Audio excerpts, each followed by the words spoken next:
সরকারের মন্ত্রিসভায় যুক্ত হলো নতুন ৪ মন্ত্রী ও ২ প্রতিমন্ত্রী। মন্ত্রীদের শপথ পড়ান রাষ্ট্রপতি মির্জা ফখরুল ইসলাম আলমগীর।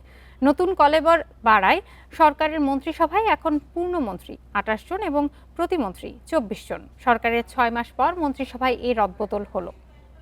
রাষ্ট্রপতি পদে কর্তব্য বিশ্বস্ততার সহিত পালন করিব।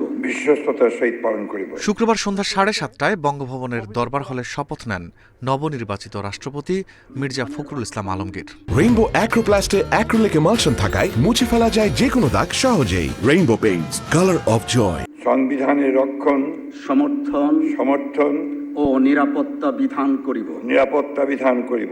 ভারপ্রাপ্ত স্পিকারের কাছ থেকে শপথ নেয়ার পরপরই নতুন মন্ত্রী ও প্রতিমন্ত্রীদের শপথ পড়ালেন রাষ্ট্রপতি। সরকারের মন্ত্রী পদের কর্তব্য বিশ্বস্ততার সহিত পালন করিব।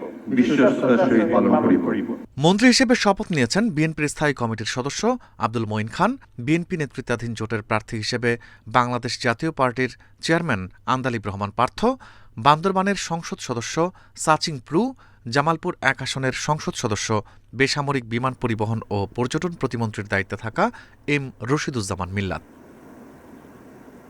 প্রতিমন্ত্রী হিসেবে শপথ নিয়েছেন গাইবান্ধা ৪ আসন থেকে নির্বাচিত বিএনপির সংসদ সদস্য শামীম কায়সার লিংকন ও প্রধানমন্ত্রীর পররাষ্ট্র বিষয়ক উপদেষ্টা হুমায়ুন কবির।